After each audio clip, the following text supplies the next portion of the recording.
On this week's Bet the Process podcast, we have Judah Fortgang to talk all things Super Bowl props, all things Jalen Hurts overs. And we also have a new sponsorship with our friends at Splash Sports, which is a great place to do a lot of different things like pick'ems and one and dones and whatnot. And we're now pushing a new one and done, the original one and done, which you can join and compete with Rufus and I at splashsports.com/BTP. And Rufus and I will be going through our entries each week because we have one entry together. So we actually have to agree, which is a unique thing. We won't be fighting over something. And it's something that I clearly trust Rufus on more than me. So with that, let's start the process.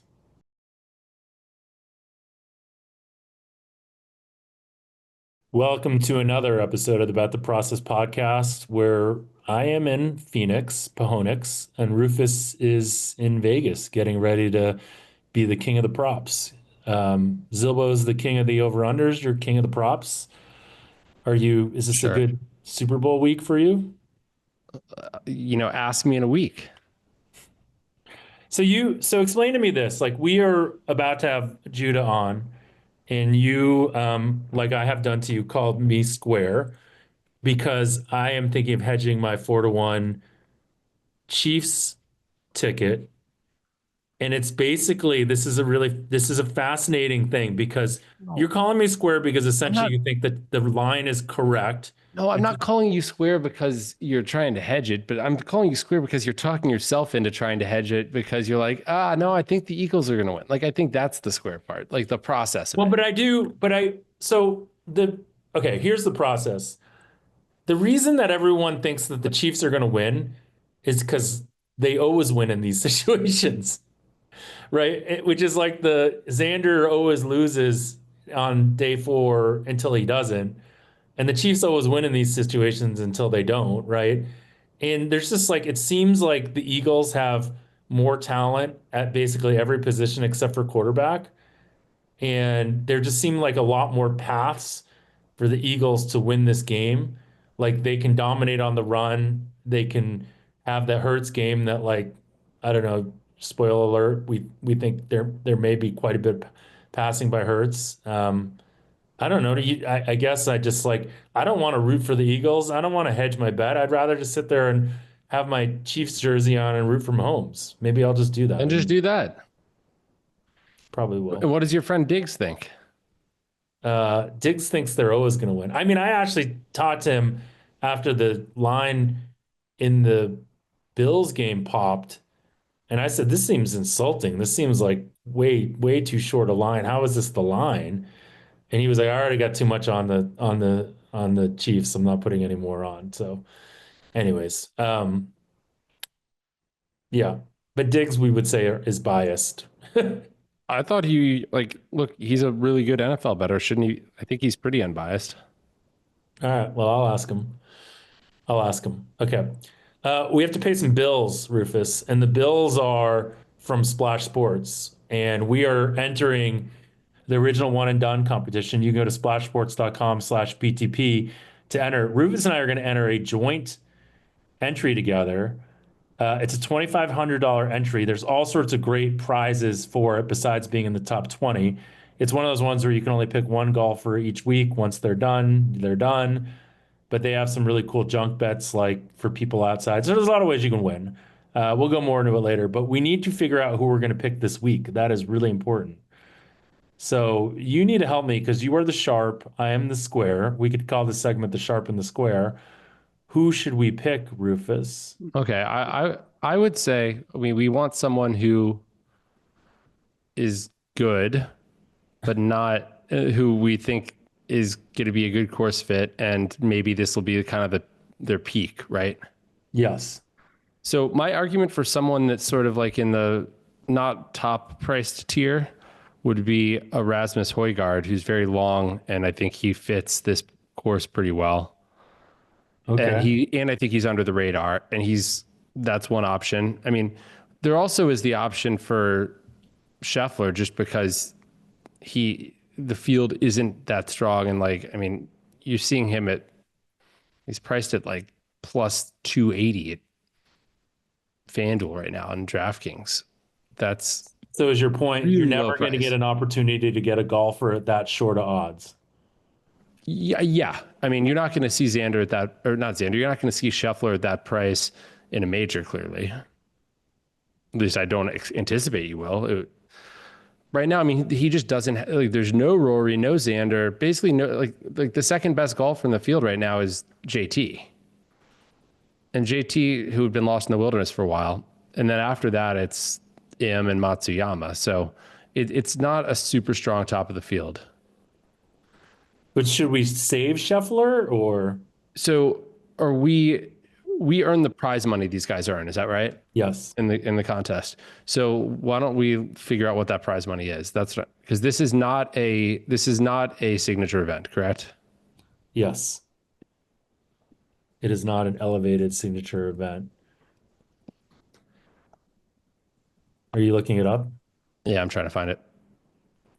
I'm trying to find what the pay schedule is for these It's non-signature. 9,200, 99.2 million is oh wait, that's the purse, 9.2 Yeah, million. that's the purse. What's the purse in a signature event?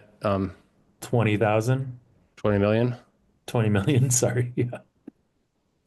So I guess the question is, do we go contrarian and take someone that's I think I like your Rasmus idea. I okay? feel like he's Let's going to go be off the Hoygaard then. radar. What? Yeah, I like that too. We Okay. we we're probably not going to like him in a major or a signature event. There we go. All right. We're in. Rasmus Højgaard. We've picked him. Um, okay. And again, if you guys want to join with us, you got to join by Thursday. And you go to splashsports.com/BTP to join. And the name of the contest is the original one and done. So hopefully our friends at Splash Sports will help you guys win lots of money. So now we'll welcome in Judah Fortgang to the Bet the Process podcast and good luck in all your Super Bowl bets. We now welcome in Judah Fortgang to the Bet the Process podcast.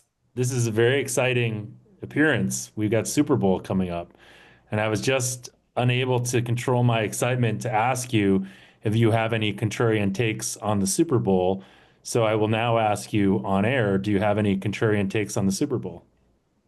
It's hard to kind of say what's contrarian. I think I guess I have a contrarian take on each side, which is that if one team is going to blow out the other, I think it's Kansas City blowing out Philadelphia, which I think is kind of contrary to how people perceive Yeah.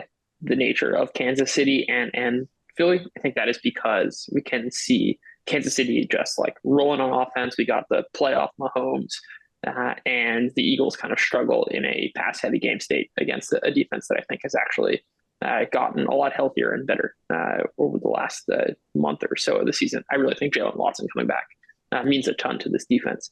That's one take. The second is I think the Eagles win here, not via the ground game, though obviously that's a possibility, but it's actually them having success passing, and especially leaning on AJ Brown as the Chiefs play a lot of these kind of cover one man coverage and man coverage looks, which AJ Brown has dominated. So I think that the game plays out differently than I think is consensus. How that results, I don't know, but takes, I guess. Judah, you know what's crazy? Like I was like AJ Brown's man splits versus zone splits. Like I mean, I don't have, I only have in my data the charting data coverage against the primary receiver, but AJ Brown on 51% of the plays that he ran a route where the target was in man coverage, AJ Brown was the target in 51% of those, and only 16% when it was zone. Now, I don't expect that necessarily to continue, but like, and it's not like the Chiefs play that much more man than most teams. I mean, it's like 52% rather than 48, but like it still is just kind of crazy. Like I don't know how actionable that is, but it's just kind of crazy how much he's utilized against man versus zone. Yeah, so I think there are a couple of things here. I mean, I obviously have different charting data, so I For think it's sure. going And to yours, I'm look. guessing yours is better than mine. The interesting piece about like at least how my man coverage is charted is that the Chiefs have increased their man coverage rate in the playoffs each of the last like 5 seasons. So like I actually do think they're going to play more man coverage than kind of the season averages would indicate. And then, yes, you see a similar sort of split of just like he has an outrageous target share and production against a lot of the coverages that Kansas City likes to run. And like to your point, there's going to be a lot of noise there. But there is some, meaning at least in the There degree is to which, signal. but there is signal in I in agree the with that. directionality of it. So that's what I would play, and that's kind of how I would build on the Eagles side of things.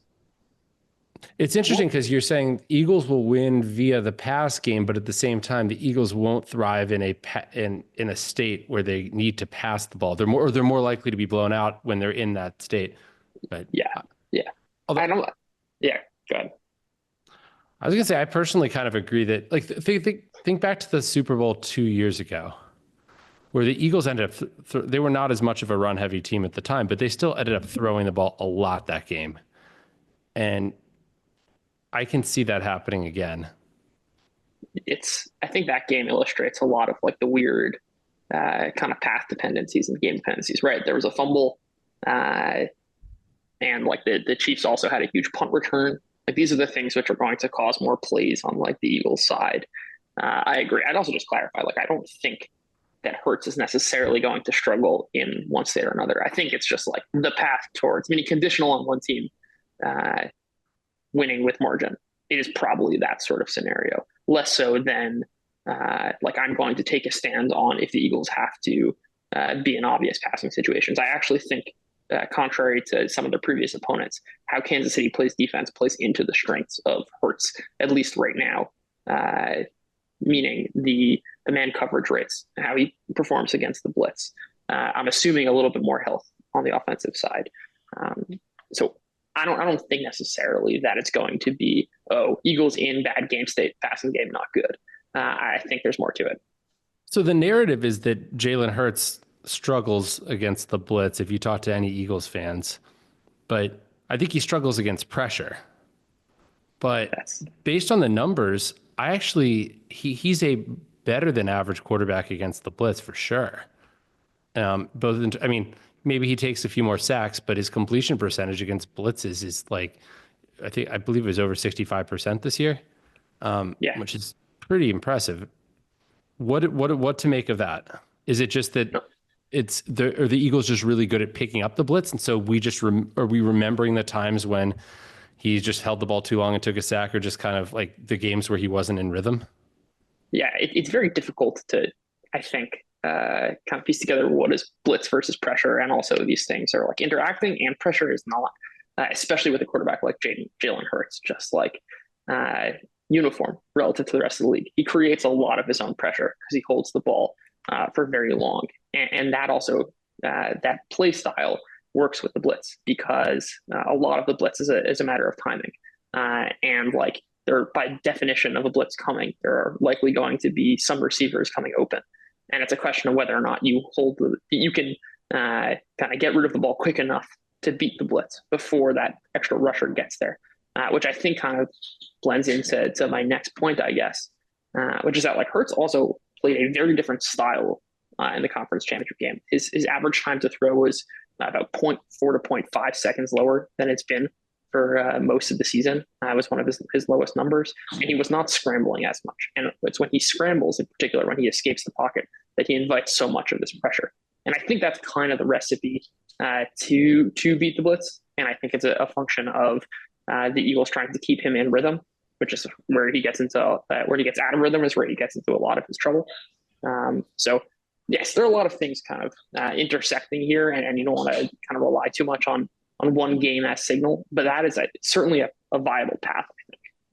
I mean, 2 years ago in the Super Bowl, Hurts had what, 3 rushing touchdowns and had 70 yards rushing, and I don't remember offhand how much of that was scrambling versus design runs, but they were against the Steve Spagnuolo defense again that was blitz heavy. Do you see his rushing numbers being that way again, or do you see? I mean, what is your opinion there? Yeah, I think the like rushing 2 years ago versus now is very different. Number one, because like Hurts is dealing with an injury. He's almost definitely going to be having surgery on his knee, and he's also played a different style even then. where right now he's a lot more, and I think this has been generally to his detriment. He's a lot more comfortable just trying to extend plays in the pocket rather than immediately scramble as he did 2 years ago. It's a kind of a change in play style that's led to a lot more pressure, a lot more sacks because he is not as quick to kind of dart via the pressure. I think he, if look, you don't want to coach your bets. This is like a relatively difficult thing to project. But if I were to kind of use the data that's in front of me and make some educated guess, I think they're going to try and get the ball out of his hands quick, and that's going to be the path to beating the blitz. And I think that's going to lead to fewer scrambles and certainly fewer scramble runs. In which he might extend plays and roll to his right as he often does, but I don't think he's going to use his legs as much as he did in previous seasons. Certainly not. Although, I mean, I think you still get a decent number of designed runs out of Hurts that are not, aside from just the tush pushes. Like, I actually haven't projected a 2.13 quarterback sneaks this game. I've recently started projecting quarterback sneaks as a separate category, or just, separate than designed quarterback runs and scrambles and kneel downs, because it is such a, well, they have a very different distribution of rush length, and it's, in terms of regressing to the proper mean. But it should be, I mean, it is interesting that he's still, his run numbers have, I mean, they were quite high last week, weren't they? They've still been high despite the injury. Is there anything to, and we can talk about Mahomes here as well, but the notion that, I mean, these guys are going to leave it all out on the field here. And we know playoff Mahomes is better, but playoff Mahomes also runs the ball, scrambles more, and actually has designed quarterback runs, which you never see a designed quarterback run for Mahomes normally. Although he doesn't sneak ever since that injury. So do you see, how much do you see, would you bump up either or both of these quarterbacks' rush numbers for that reason, and or their yards per rush, in the sense that they're going to be less likely to slide and more likely to go, sort of go for the extra yards? Yeah. So I think obviously there are confounders here, namely with Hurts and his knee and his health. I think the difference between Hurts and Mahomes is that Hurts's rushing production by and large comes on design runs, at least his effectiveness. He's a lot better of a runner on design runs than he is scrambling. Whereas that's not, to your point, that's not really true of Mahomes because he doesn't have design runs. I do think there's absolutely an element of, as we saw last week, and certainly in key situations, like they're going to dial up the Mahomes run, and also when he is scrambling, which he will do more often because he's more willing to take hits, which you have a higher rate of getting hit when scrambling. Like, all of these things are true. I think your yards per rush is going to increase just by virtue of not going out of bounds as soon as you will. And also just the rate and base rate of Mahomes scrambling, I think, does go up. With Hurts, the scrambling doesn't, he's not really scrambling to run anymore.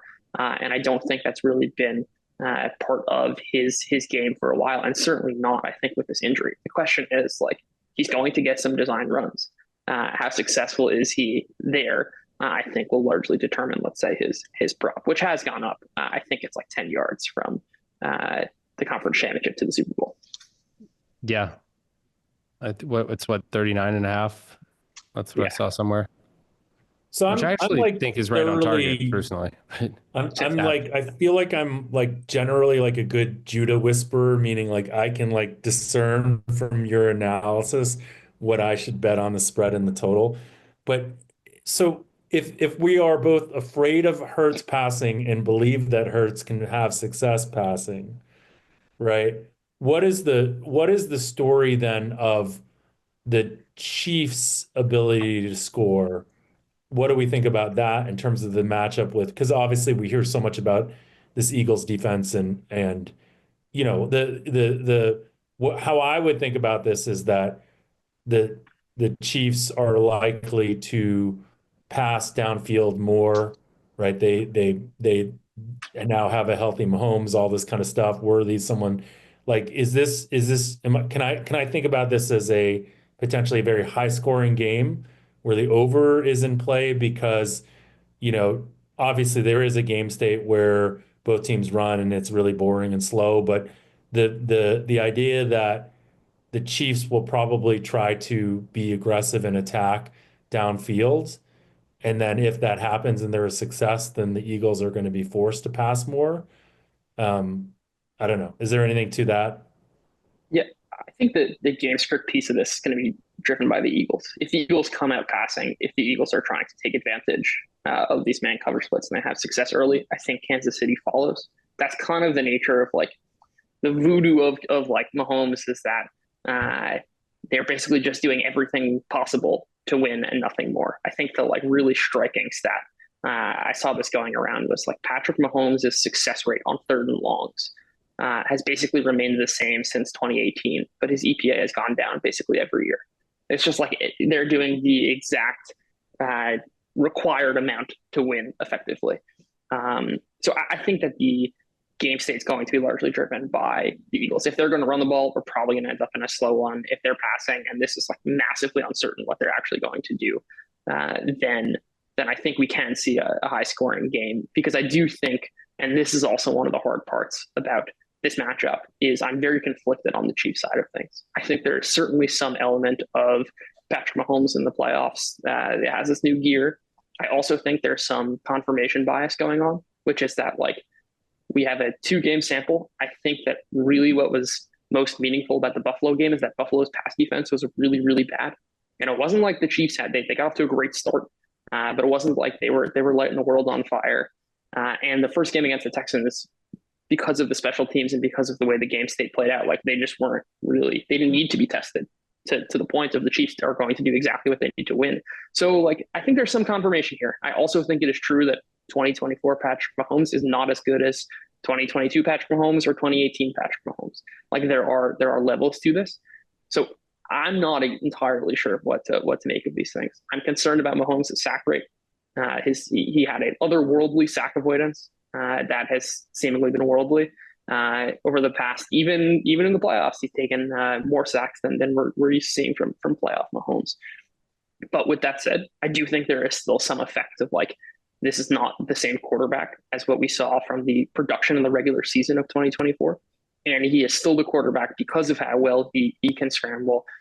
His kind of traits are designed to, I think, mitigate what the Eagles can present. And like you give Andy Reid, one of the better play callers of this generation with Mahomes, it's like precisely the kind of pairing that is best suited to mitigate what a defense can offer. And like I think they'll be able to have some success. Will it be the same as if they were playing a bad defense? Of course not. But I do think they'll be able to score kind of like the Chiefs do. They're going to do exactly what's required to win the game. So Mahomes has more weapons now than he did early on in the season, or I shouldn't say early on, but most of the season. You know, Hollywood Brown has been back the last since week 16. They've eased him in, and his snap count has gone up every single week in that time. You know, they have DeAndre Hopkins now, who's kind of been phased out for the most part. I mean, he's still on the field, but he hasn't been targeted much. And then you have Kareem Hunt's return to Kansas City and Pacheco healthy since week 13.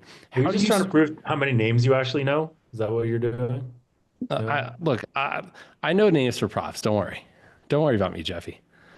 So I guess the question is, I feel like there's certain things like with the Eagles, we know, okay, when they throw the ball, you know, it's going to be AJ Brown, Devontae Smith, Dallas Goedert, Saquon, and, you know, if Gainwell's healthy, he'll occasionally get one, but like it's very concentrated on a few guys. Whereas with the Chiefs, we have, you know, like Xavier Worthy, you can be pretty sure is going to be fairly involved, but then you have a bunch of question marks on involvement for the most part. And Kelsey, obviously.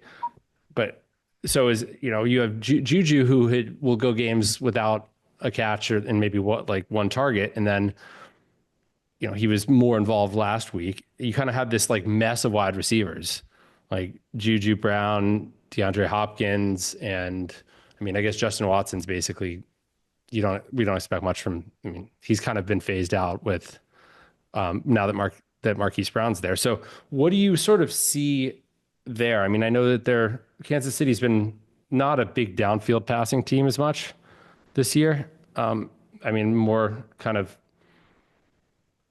lower yards per per completion for Can I Mahomes. say the quiet part out loud? I think the quiet part out loud is that Rufus has no idea how to project the Kansas City skill players for his prop bets Look, right I now. do. I do He's have an trying to idea, get and I some do have insight in projections. terms of what's that? I do have projections, and but I would say my point, what I'm getting at is I think there's a lot more uncertainty in the snap count splits and target share for the Kansas City wide receivers than there is any other place on any other skill position for either team. And I'm curious what to make of that, and what do we make of the fact like personally, I'm expecting Hollywood Brown is going to be at least as involved as he has been because he's just new to the offense and they're gaining familiarity and that like whereas I versus just saying, oh, let's just use the average of what he's had so far, right? So I'm almost going to extrapolate the sort of trend to continue, or at least like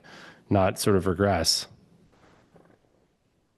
Yeah, I think this is actually kind of a perfect example of where like medians can really go wrong because as you outlined there are so many confounding factors. The way I would approach this is like I'm going to make a bet on what I think has the most signal based on basically how they've played in recent weeks, which is like even to go back a step. You mentioned this is a team that was dealing with a lot of injuries, so that's going to make roles generally uncertain.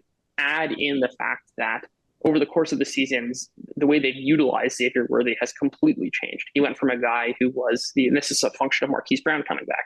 When Marquise Brown comes back, he's going to start to take the intermediate to deep areas of the field.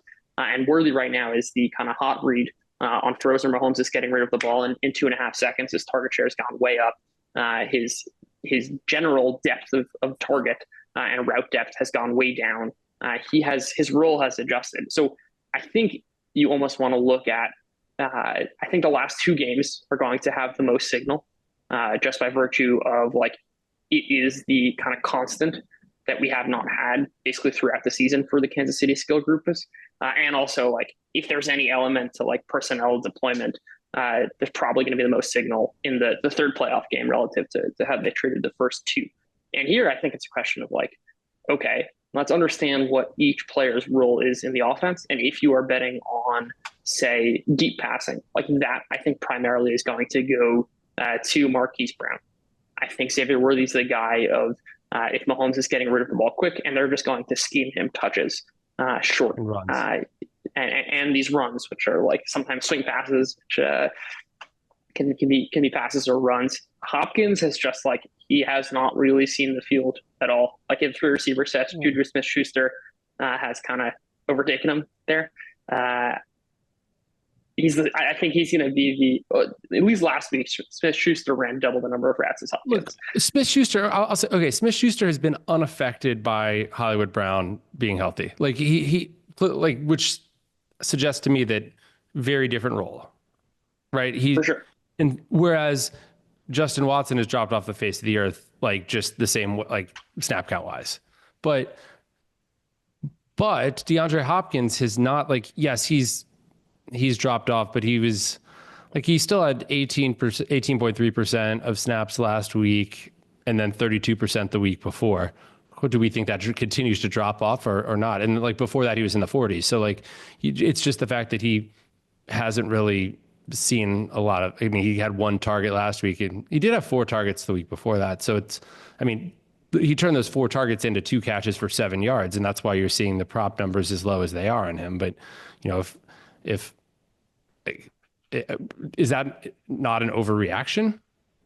I don't think so. I think it's a function of the role that he was occupying in the offense. Like his route tree is very similar to Marquise Brown now. And like that has been, and when they were still easing Brown back in, and when Brown was not in the lineup, like Hopkins was taking that. I think that they like Smith-Schuster in the slot, and then their 3 receiver sets are just going to be Worthy, Brown, and Smith-Schuster. But like, to your point, there's like a ton of projection here, and there is uncertainty. And like, would it be completely shocking if Hopkins gets 25 snaps and like maybe they were saving him? Yeah, like that's obviously possible, and gets to the point of uncertainty, but also like it's not any easier on the other side of things of like how to price this, because like we're working with tiny samples and tons of confounding factors. By the way, sorry, when I said 4 targets, 2 catches, that I was actually looking at week 17. I just skipped week 18 for both these teams for offense purposes. But yeah, it was actually 1 target, no catches, uh, week 20, and then he had 1 catch for 11 yards last week. But what about the Kansas City running game? I mean, it's interesting how both running backs have been basically ineffective. I mean, you look at yards per carry. I know Kareem Hunt has been certainly inspired more confidence in being able to sort of get the yards when it's necessary. And he clearly has the confidence of that coaching staff. But I feel like, whereas we can be pretty sure Saquon is going to be getting 80% at least of the running back carries, it would be a shocker if that's not the case. And I think 80% is the absolute floor, right? Unless he gets hurt. Like I can see a world where Pacheco looks good. Maybe I have no idea if he has been fully healthy coming back from injury or not. And but I can almost see them riding the hot hand a little bit, right? If Pacheco starts off hot, I can see them sort of sticking with him more. Whereas but I can also see a world where Pacheco has like 4 carries and Kareem Hunt has like 14. So like, do you have any thoughts on the Kansas City running back situation, or is it just like lots of uncertainty, or do you think there's less uncertainty than I do? No, I think I share that sentiment. I think before last week I would have said like, oh, for sure this is just like a hot hand situation. Uh, Pacheco is going to get even the first look at things, and then like whoever plays best early on is going to get it. But last week it was Kareem Hunt who kind of got that first look, and they stuck with him. Granted, like there was a miscommunication of some sort with Mahomes and Pacheco, which led to a fumble, and like maybe he was gone for that game. But I think there is a lot of uncertainty, and I think right now there's a pretty sharp pricing discrepancy. But I would not be surprised at all to see Pacheco get some run early, and if he's good, then kind of sticking with him. That's kind of been the Chiefs' MO for the second half of the season. I'm not going to kind of look too heavily on one game or another because I don't think there's that much signal there. Okay, so unlike the wide receivers, you believe you can look further back than just 2 weeks for the running backs. Interesting. Absolutely. Yeah, and it does seem like Pacheco has been like early on in games. It's not like that's where Hunt's getting more of the carries. It's just he's getting more of the carries in the second half. That's what it's been in recent weeks at least. Yeah, with the exception of the conference championship, where like Pacheco got 1 carry in the first quarter and Hunt had a bunch. But Hunt was also good. He had like 4 carries for 30 yards or something in the first quarter. So, well, I mean, Hunt had 17 carries, 64 yards overall. That's not amazing. No, but that was all. But it's actually better than he's been doing this year overall. I mean, that's certainly better than his like 3.5 yards per carry average normally. So, yeah, maybe, yeah. So are you saying Andy Reid went all Tom Coughlin, bench a running back after a fumble? I don't think it was that. Okay. I don't think it was that. But I think he's too smart for that. I did actually hear that a bunch though, which is why I said that. Where do you think, just from a props perspective, and then we can kind of jump into maybe our props game, but where do you think like the market, are there any big areas where you think the market is just different than how you're thinking about things? I mean, we talked a little bit about some of the stuff, and some of the stuff I feel like the market's probably pretty built in because it's not contrarian, but where are some of the contrarian takes? It's like what I'm hearing a little bit is like AJ Brown, like Rufus basically, he said right away, like this man is situation like AJ Brown overs seems like something we'd like. Is the market caught up to that, or is there still value there? I think that the market's pretty much there. The problem is also that it's confounding with other things, like how much are the Eagles going to pass, or the Eagles going to be playing from ahead and stuff of that variety. But there's perhaps some slight value. I think the main source, which is I guess a little bit contrary to what I just said, is that I think the Eagles pass game, specifically Jalen Hurts and his things like attempts, completions, yards, would look very, very different if they played the Kansas City Chiefs 20 times rather than the slate of opponents that they did. Because the medians right now are baking in a team that led more than any other in the NFL. And I don't think that's kind of the projection here. So I would kind of shift that distribution a lot as a whole, which is obviously going to have second order effects. Then there are some kind of smaller things on the margins. I think like even when props opened up, Hopkins and Smith Schuster were at basically the same projections, and I thought that just by virtue of being on the field more, Smith Schuster should be a bit higher, but those markets have moved in that direction. I don't want to pass post on here, but I think the main thing is just the distribution of the Eagles passing game. I think is very different than what kind of your medians or for the season would tell, because this is not the same opponent as what they've played.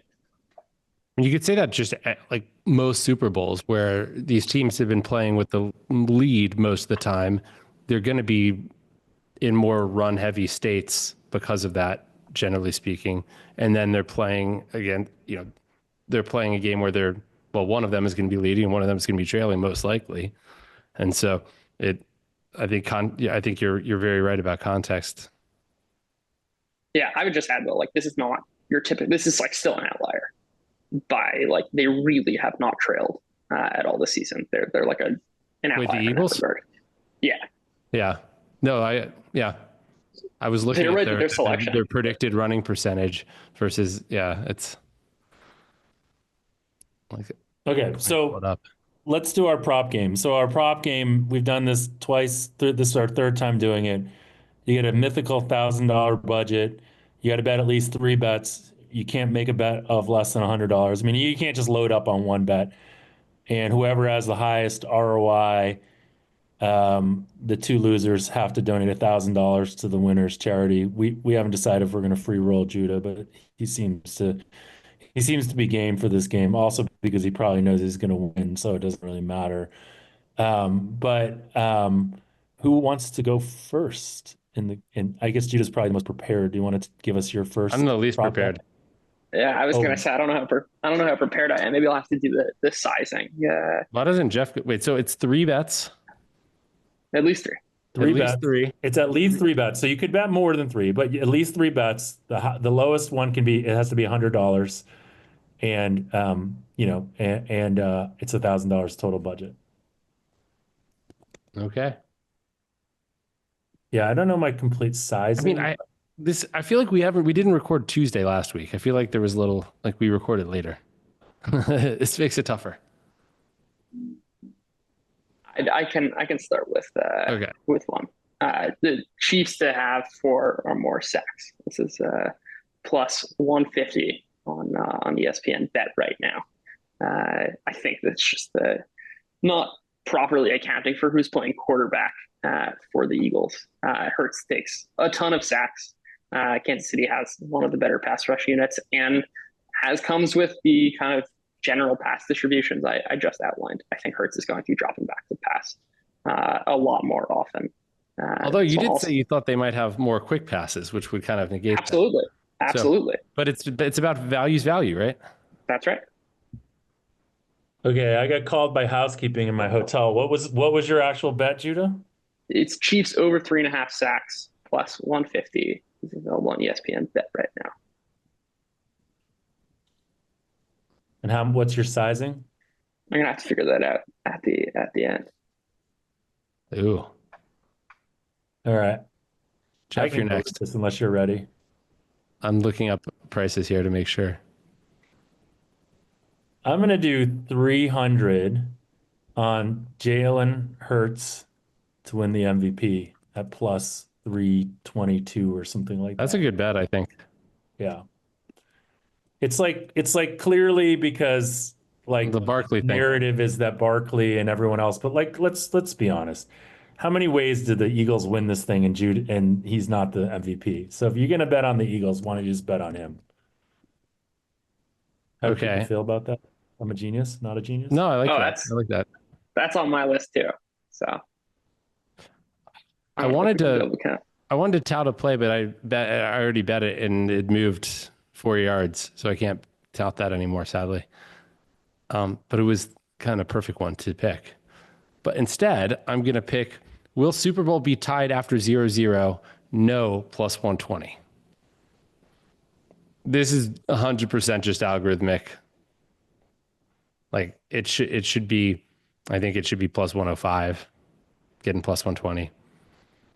People, What you betting on that, Rufus?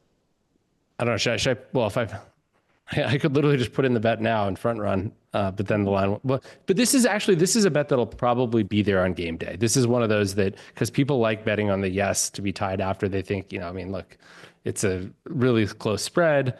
Um, Teams will go for two, but I will bet 300. Yeah, I gotta stick with my alts. I feel like that's the winning path. I'm gonna go with Juju Smith-Schuster, 50 yards. I'm seeing plus 750 for that on DraftKings. But I do think there is signal in him being the third receiver in three receiver sets. The Eagles have struggled over the middle of the field if there were an area for them to have struggled. And also, this is one of those where, like, to your point about Smith Schuster, I think is either going to be not involved in the game plan at all, or he's probably going to be seeing some extremely high value looks. Mahomes also does look to him when he's extending plays. I think that's actually probably his worst miss of the conference championship was a ball to Smith Schuster. But I think he's got a pretty wide distribution, and I think I want to be on the right side of that. Yeah. Can I read you his targets per game? Going back the last, I'll just go back weeks. 3 1 2 1 3 2 1 2 1. Yeah, but his snap share also is not the same then as it is. Okay, 62 40 52 40 52 52 60 54. I feel like he's been like I agree that like because he's had games. I mean, by virtue of the routes he's running, like where he's had. I mean, he had 60 yards last week, right? 60 0 18 0 7 31 10 6 8. But it's like will he get a long catch or not? Almost. But I was surprised at how consistent because I kind of agree. I feel like there is variance there, but he has. I was surprised at how stable his snap share has been, even with all the changes on that offense. Yeah, I need to look. I've been looking at routes run relative to not snap share. Okay, but that is right. Route percentage, 58%, yeah. 32, 36, 20, 55, 43, 55, 49. Yeah, it was much higher last week. Yeah. But yeah, that clearly is more important. Who cares how many games, who cares how many run plays he's in for, right? Yeah. Is he a good run blocker? I have no idea. He's big and slow. Seems like he could be a good run blocker. I'm going to take Isaiah Bounce balls. Pacheco to go over the 22.5 yard rushing yards at plus 103, which is available at BetCris right now. And that's Okay. based on, I mean, like in this world that we live in, if you had started at the beginning of the season and you said that the Chiefs were in the Super Bowl and that Pacheco's total was 25.5 points lower than Kareem Hunt's total, what would you say? Yeah, but if you said that you're in the Super Bowl and Kareem Hunt was their running back, you would, if you told me that DeAndre Hopkins would be playing for the Chiefs at the end of the year, I wouldn't. If you told me Luka Doncic would be a Laker, I don't know what I would say to that either. So, all right, Rufus, what's your next pick? okay, this is going to be this is like one that is almost a cop out because you knew I was going to be on this, but probably. But Mahomes under 31.5 rushing yards right now is at Westgate, and I've adjusted for playoff Mahomes here. I'm using his scramble numbers, like playoff scramble numbers, basically. Like he's gotten that bump. But even given Mahomes' playoff scrambling, I just don't see the median being that high. Like there are certainly worlds where he goes higher than that. All it takes is like one really long scramble. But I mean, I have him in the range of 2.5 scrambles this game.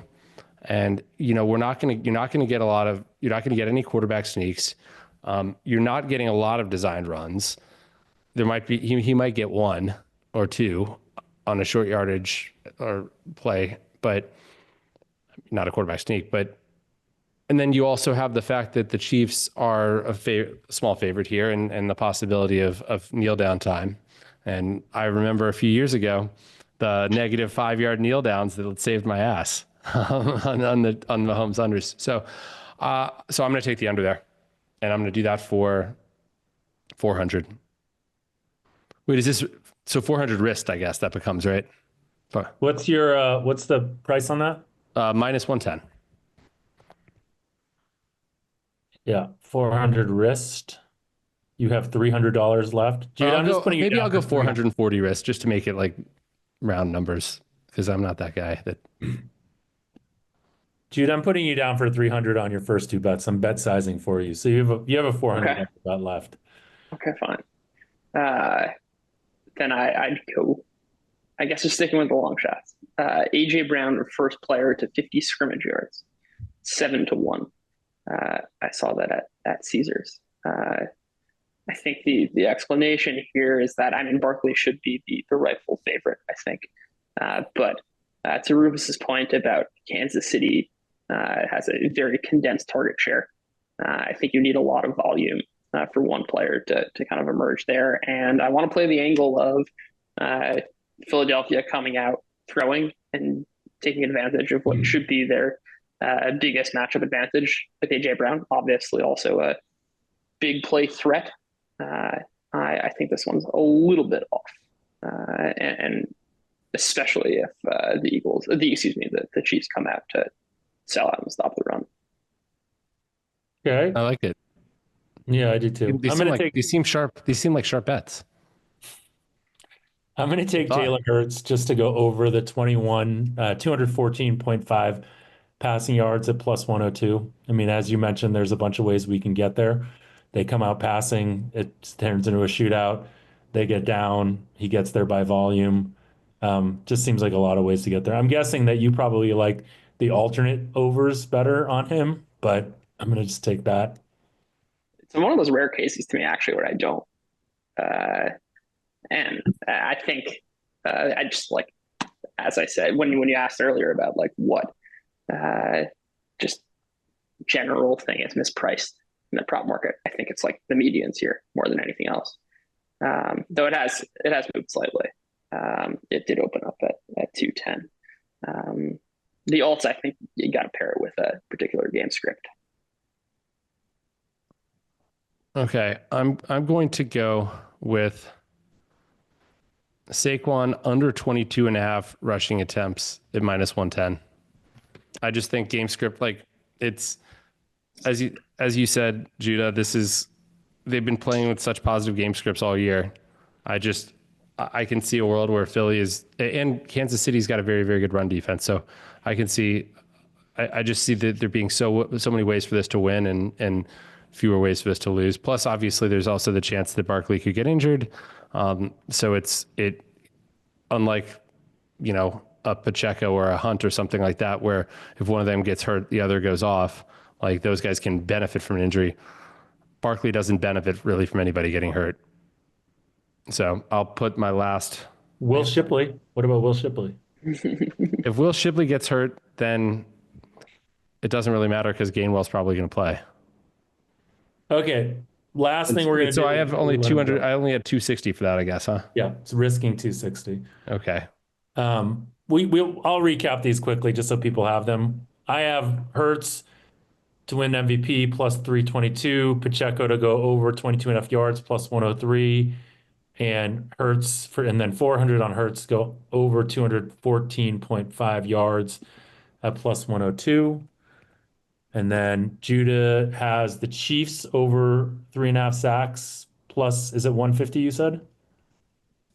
Yep. And then Juju to go over 50 yards at plus 750, and AJ Brown for $400 to be the first player to 50 scrimmage yards plus 700. Rufus has 300 on will the Super Bowl be tied after 0-0? No, plus 120. He has risking 440 on Mahomes under 31 and a half rushing yards at minus 110, and Saquon to go under 22 and a half attempts at what's the price on that, Rufus? Minus 110 at the Westgate Superbook. Risking 260. Okay, last thing we're gonna do with you, Judah. You need to help me build a same game parlay. Never bet one Jeff, before. well, I'm excited this is gonna be your first to same game win parlay Hurts on ever. that. It is going to be my first This same is. game parlay ever, so I'm pretty I excited to can't do believe it. I'm here to witness this I moment. assume that the build. What do you think the build is? Is the build based on a Chiefs blowout or uh, a Eagles passing bonanza? Yeah, I think the Eagles passing bonanza is my favorite here. Uh, though it does obviously depend on where you can bet your same So game parlays. Because I think the ability to get attempts in here is big. got it. So Um, you really want just a lot of attempt overs? yeah, with both teams. I think mostly just the Eagles. I would just build through the Eagles passing game. Hmm. Okay, so what give me some thoughts here. Uh, Well, should I start with the Eagles money line as the base? yeah, No. you can Why go would you do Eagles. that? And then Eagles money line plus 102. God, how do you even find these things? I'm such a noob. I just This is love that I have amazing content. no idea what uh, what you're using right now. Yeah, we don't even know what book you're on. I'm No idea on what book you're on.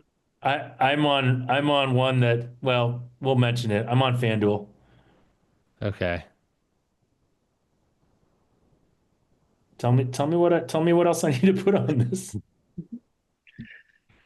I guess I should just suggest things to you and you can tell me what.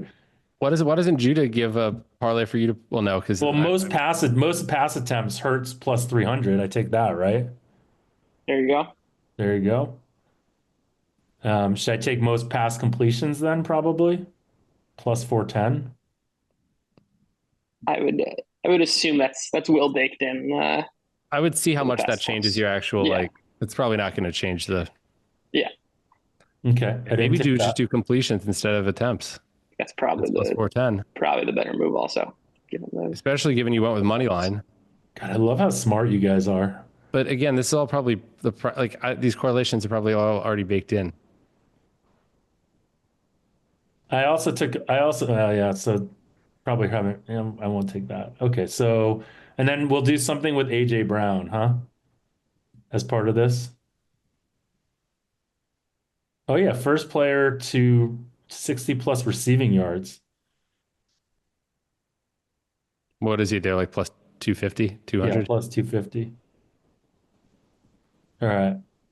Since this content is getting really, really, really bad, Riveting. riveting. All right, well, that's my same game parlay. Anyways, Well, what is it? What's it pay? We want to know what the odds are Yeah, and how much you're betting.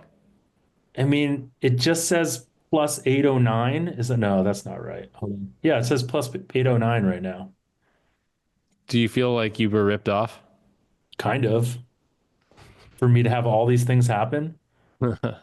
It's tell me something that I can put into this that's probably they think is negative correlated that you would say is not as negative correlated as they think. I would say, especially since you already like it, a Pacheco rush over, because the Pacheco rush over, I think, is probably a bet on usage, which is not. If you're right on that, That's a good it's not point. going to matter that much in the game script you just outlined. You could have Eagles throwing. Yeah. I'm looking for it. Total Kansas City. Where does that end up being? Player Russian, props. Got it. yeah, Russian props. Yes. Yes. This sorry guys. This is okay. How about his alt rushing yards plus 40 plus yards at plus 310? How does that sound? Well, that seems less usage now then and more. That seems All more. right, 25 yards plus 105. There we go.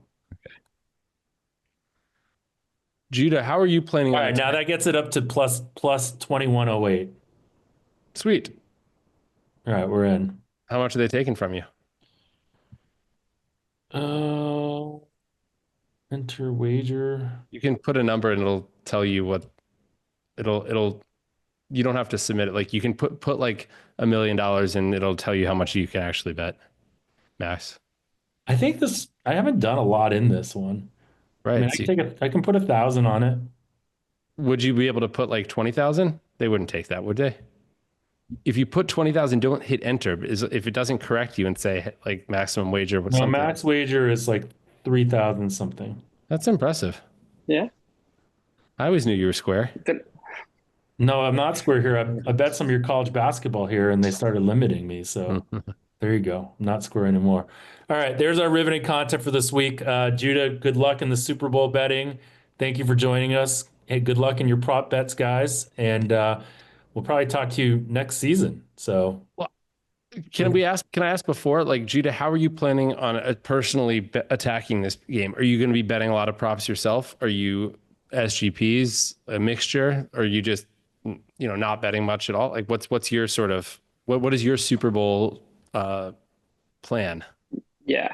I think I don't like do anything that different than any typical week. I think these novelty props are definitely worth exploring, and certainly just the wide menu. And I've already gotten most of that down, and tried to do as much as I can in early weeks. And then it's going to be just regular same game parlays. Like that's most of my volume most weeks. No different here.